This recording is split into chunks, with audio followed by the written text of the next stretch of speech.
నమస్తే.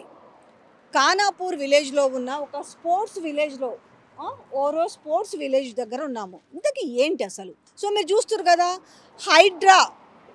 హైడ్రా ఏవైతే అక్రమ కట్టడాలు, ఎంక్రోచ్‌మెంట్స్ ఏవేవైతే బఫర్ జోన్‌లో ఉన్నాయో అవన్నీ కూడా కూల్చివేయడానికి ఇక్కడ ఒక హైడ్రాని తీసుకొచ్చిర్రు. అయితే ఈ హైడ్రాని కాస్త ఈరోజు ఎట్లా మాట్లాడుతున్నారంటే దాన్ని ఒక హై డ్రామాగా మాట్లాడుతున్నారు. ఎందుకు ఈ హై డ్రామాగా మాట్లాడుతున్నారు? ఇది ఎంతకాలం కొనసాగుతది? దీని వెనుక ఏం జరుగుతుందనేది నేను వివరించే ప్రయత్నం చేస్తాను.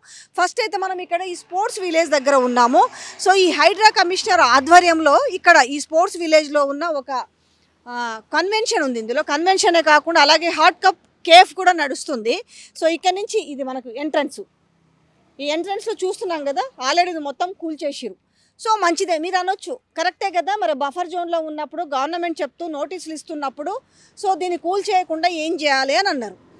కరెక్టే, మంచిదే, కూల్చివేయాలి కాదనము. ఇప్పుడు మీ విజువల్స్‌లో ఫస్ట్ చూడండి. నేను తర్వాత అసలు విషయం దీని వెనుక ఏం దాగుందనే విషయాన్ని నేను మీ ముందుకు తెచ్చే ప్రయత్నం చేస్తా.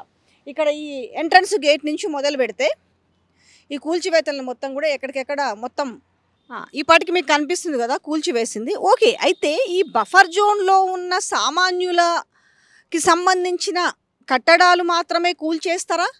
ఇదంతా కూడా సోషల్ మీడియాలో మనకు వైరల్ అవుతుంది. ఏంటి అంటే ఈ బఫర్ జోన్‌లో ఉన్నాయని చేసి హైడ్రా పెట్టేసి హైడ్రా కమిషనర్ రంగనాథ్ ఆధ్వర్యంలో చాలా స్ట్రిక్ట్‌గా ఉంటాడు కాబట్టి అనేసి నోటీసులు ఇచ్చుకుంటూ వీళ్ళని వేకేట్ చేయమని చెప్పి వేకేట్ చేయకపోతే ఉన్న ఫలంగా కూల్చివేసిన దృశ్యాలను మనం చూస్తున్నాము. మరి ఇది సామాన్యులకే వర్తిస్తుందా?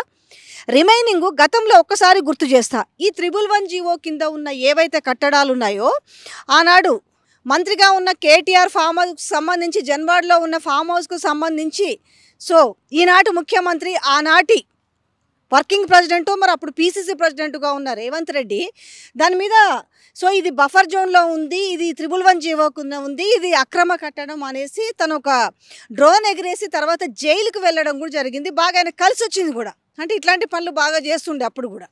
అయితే మరుసటి రోజు Congress senior leader VH press meet పెట్టి మనము దాన్ని టచ్ చేయకపోవడం బెటర్ ఏమో 111 జీవో అనే పరిధి. ఎందుకు అనంటే ఈ 111 జీవో కింద ఎప్పుడెప్పటి నుంచి ఎవరెవరు జాగాలు కొనుక్కొని అంటే మనమంతా తీస్తే మనకే అంటుతుంది. దీంట్లో మన కాంగ్రెస్ పార్టీ వాళ్ళే ఈ బఫర్ జోన్లో ఎక్కువగా ఉన్నాయి, వాళ్ళ ఫామ్ హౌస్లో ఎక్కువగా ఉన్నాయని చెప్పుకొచ్చాడు. అప్పుడు ఆ అంశం కొంత ముగిసింది. అయితే ఈరోజు మళ్ళీ కాంగ్రెస్ పార్టీ అది రేవంత్ రెడ్డి ఆధ్వర్యంలో అధికారంలోకి వచ్చిన తర్వాత ఈరోజు మనం రోజు చూస్తున్నాం కదా సోషల్ మీడియాలో కావచ్చు మిగతా ఛానల్స్, మరి కాసేపట్లో KTR farm house, Janwada farm house కూల్చివేతలు అవని అంటున్నాం కదా. అంటే ఇంతవరకేవి పరిమితమా లేకపోతే మిగతా వాళ్ళే కూడా ఈ బఫర్ జోన్లలో చాలామంది ఉన్నాయి. అందులో కాంగ్రెస్ పార్టీలో ఉన్న వాళ్ళ సంఖ్యనే మరి ఎక్కువగా ఉంది. అంటే అంటే ఈ వీఐపీలు కావచ్చు, లేదంటే ఈ కాంగ్రెస్ పార్టీలో ఉండే లీడర్లు కావచ్చు. అంటే మనకి పక్క రాష్ట్రంలో వెంకయ్యనాయుడు నుంచి మొదలు పెడితే పార్టీ మారిన పట్నం మహేందర్ రెడ్డి, పొంగులేటి శ్రీనివాసరెడ్డి, ఇట్లా చెప్పుకుంటూ పోతే మేము అక్కడికి వెళ్ళి కూడా మీకు అవి చూపిస్తాం. మరి ఇవి కూడా రంగనాథ్ ఆధ్వర్యంలో మరి హైడ్రా కమిషనర్ రంగనాథే కదా. ఆయన ఏం చెప్తుండంటే ఎవ్వరి విషయంలో కూడా ఉపేక్షించేది లేదు. ఈ బఫర్ జోన్లో ఏవేవైతే అక్రమ కట్టడాలు ఉన్నాయో అవన్నీ కూడా నిర్దాక్షిణ్యంగా కూల్చివేస్తామని మరి ఇండికేషన్స్ ఇస్తున్నారు. ఈ ఇండికేషన్స్ ఇచ్చిన విధంగా మరి ఇప్పుడు ఎవరెవరైతే బఫర్ జోన్లో ఉన్నాయో మరి వీఐపీ రాజకీయ నాయకులు, బడా బాబులు, బడా రాజకీయ నాయకులు ఎవరైతే ఉన్నాయో మీకు ఉదాహరణ కొన్ని పేర్లు మాత్రమే చెప్పిన. ఇట్లాంటి నేపథ్యంలో మరి ఇంతకీ అవి కూలుస్తారా లేరా? ఇది సామాన్యులు అడుగుతున్న ప్రశ్న. మరి ఇప్పుడు వాళ్ళ దగ్గర ఉన్న పొంగులేటి శ్రీనివాసరెడ్డి మంత్రి కావచ్చు, పట్నం మహేందర్ రెడ్డి కావచ్చు, దాని తర్వాత వెంకయ్యనాయుడు కావచ్చు, లేదంటే కేవీపీ లాంటి వాళ్ళు కావచ్చు. ఇట్లా చెప్పుకుంటూ పోతే పుట్టల కొద్దీ బయటకు వస్తాయి. పుట్టల కొద్దీ రాజకీయ నాయకుల ఫామ్ హౌజులు బయటకు వస్తున్నాయి. మరి ఈ ఫామ్ హౌస్లని మరి కూల్చివేస్తారా? ఇప్పుడు మీరు చూస్తున్నారు కదా ఈ కన్వెన్షన్ ఏదైతే ఉందో ఈ కన్వెన్షన్ అక్రమంగా ఉంది, ఇది బఫర్ జోన్లో ఉందనేసి మొత్తం ఎక్కడికక్కడ బుల్డోజర్లు పెట్టి డెమాలిష్ చేసేసారు. మీకు అలా ముందే కనిపిస్తుంది కదా. ఇదంతా కూడా మొత్తం మనకు అటు సైడ్ పోతుంటే బ్యాక్ సైడ్ ఏసీలు కనపడతాయి. లేకపోతే వీళ్ళ ఫర్నిచర్ కూడా ఒకసారి ఇటు ప్యాన్ చేస్తే రిమైనింగ్ ఏదైనా కొంచెం అటో ఇటో బాగున్న సోఫాలు, కుర్చీలు, టవర్ ఏసీలు కొంచెం ఏవైతే రిమైనింగ్ పనికొస్తాయి అనుకున్నవి మాత్రం బయట పెట్టుకొని వాళ్ళు తీసుకుపోతున్నారు. సో మరి ఇట్లాగే ఇప్పుడు దీన్ని ఏ రకంగానైతే నేలమట్టం చేసిరో ఆ రకంగానే మిగతా కట్టడాలు కూడా కూల్చేస్తారా, లేకపోతే ఇది తూతూ మంత్రంగా సామాన్యుల వరకే పరిమితం చేసి వదిలేస్తారా? ఇదే ఇప్పుడు హైడ్రా కమిషనర్ మీద ఉన్న పెద్ద క్వశ్చన్ మార్కు.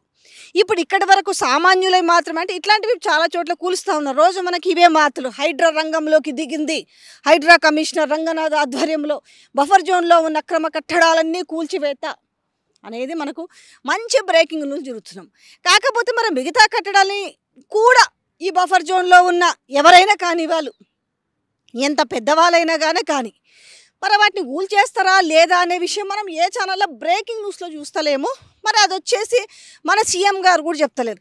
ఎవరైనా కావచ్చు, అది మా పార్టీ వాళ్ళైనా ఓకే, పక్క పార్టీ వాళ్ళైనా ఓకే, ఎవరైనా కావచ్చు, వాళ్ళందరూ కూడా ఇప్పుడు మనకు కనిపిస్తున్న ఈ కన్వెన్షను తర్వాత ఇందులోనే హాట్ కప్ కేఫ్ కూడా ఉంది. ఇట్లా భూస్థాపితం ఇట్లా నేలమట్టం చేసినట్టుగా మిగతా వాళ్ళవి కూడా చేస్తారా లేదా అనేది ఒకసారి మనము అక్కడికి వెళ్ళిన తర్వాత అవి కూడా మీకు చూపిస్తాం.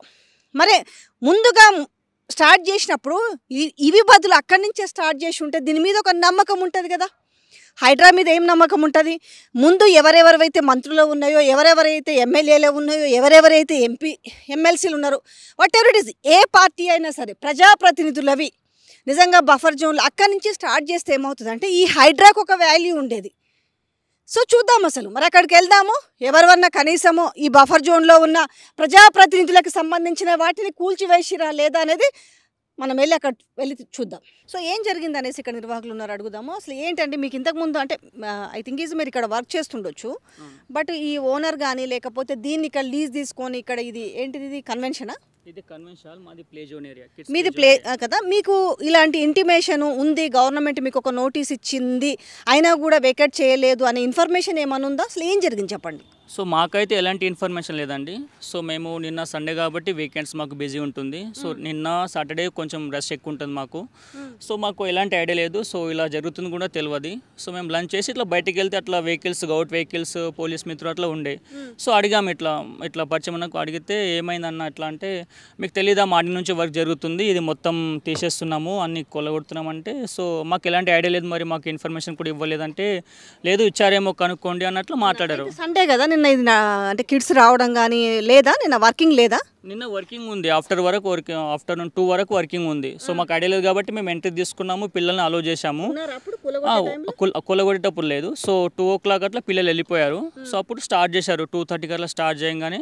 సో ఒక 10 minutes టైం ఇవ్వండి అంటే 10 minutes టైం ఇచ్చారు. సో మాకు కొంచెం సామానం ఐటమ్స్ కొంచెం బయటికి తీసుకొచ్చాము. ఎవరిది అసలు ఇది మీకు? పోనీ ఓవరాల్గా ఈ కన్వెన్షన్ ఎవరిది, ల్యాండ్ ఎవరిది అని ఏమైనా ఐడియా ఉందా? సో ల్యాండ్ అయితే అనంత్ సార్ అని అంటారు. సో మాకు కూడా అంత ఐడియా లేదు. సో ఇది ఇక్కడ పెట్టి ఇది ఇక్కడ ఏర్పాటు చేసి ఎంతకాలం అయి ఉంటుంది? మాది 1 year అయింది. సో మాది సిమెంట్ సామాన్ 1 year అయింది. సో మిగతాది ఐడియా లేదు. Okay done. ఇక్కడ చెప్తుంది ఏంటంటే ఇక్కడ ఉన్న అంటే వీళ్ళు ఒక కిడ్స్ జోన్ ప్లే ఏరియా ఒకటి తీసుకున్నారు, దానికి సంబంధించిన మనకు ఐటమ్స్ అక్కడ ఉన్నాయి. వీళ్ళు పోలీసులు వచ్చేసి అంటే మీకు ఇన్ఫర్మేషన్ లేదా, ఇన్ఫర్మేషన్ ఇచ్చినా మేబీ మీకు ఈ ఐడియా లేదేమో అనేసి. సో ఈ కిడ్స్ జోన్కి సంబంధించిన అతను మనకు ఎవరైతే ఉన్నారో ఆయన చెప్పిన విధానం, ఇగో కిడ్స్ జోన్కి సంబంధించిన ఈ ప్లే ఐటమ్స్ కూడా ఇక్కడ ఉన్నాయి చూస్తున్నారు. సో వాళ్ళకి ఈ విషయం తెలియక నేను ఎంట్రీ కూడా అలౌ చేశారట. సో ఇది కన్వెన్షన్ విత్ ఇందులోనే మనకు కిడ్స్ ప్లే జోన్ ఉంది, దానికి సంబంధించి అలాగే హాట్ కప్ అనే ఒక కేఫ్ ఉంది. సో ఆ పక్కన కూడా ఇంకో కన్వెన్షన్ చూడొచ్చు. సో ఈ భూమి ఎవరిది అనే విషయంలో మాకు కూడా సరిగ్గా తెలియదండి, ఎవరో అనంత్ అని చెప్తుంటారు అని చెప్పారు. మరి నిజంగానే ఈ భూమి ఎవరిదైతే ఉందో వాళ్ళకి సంబంధించిన వ్యక్తికి అసలు అంటే ఇది నాకు తెలిసి ఐ థింక్ ఇది బఫర్ జోన్ అని తెలిసినా కూడా ఏముందిలే టెంపరీ కట్టినాము, రెంట్కి ఇచ్చుకున్నాము అనుకున్నారు.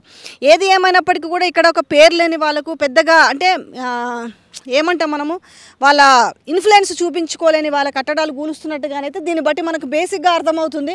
సో ఎక్కడికక్కడ డెమాలిష్ చేసిపోయిన విధానం మనకు కనిపిస్తుంది. బట్ ఈ విధానం ఇలాగే అందరి మీద, అతను విఐపీనా కాదా, నాన్ పర్సనా, లేకపోతే సామాన్యుల విషయంలో ఎలాంటి స్టెప్ అయితే తీసుకుంటున్నారో, మిగతా రాజకీయ నాయకులు ఎవరెవరైతే బఫర్ జోన్ల కట్టడాలు కట్టుకున్నారో సో వాళ్ళవి కూడా ఇలాగే డెమాలిష్ చేయాలని అంటున్నారు. చలో మనం ఒకసారి ఆ మిగతా వాళ్ళ కట్టడాల దగ్గరకు ఒకసారి పోదాం, అవి డెమాలిష్ అయినాయా లేదా కూడా చూద్దాం.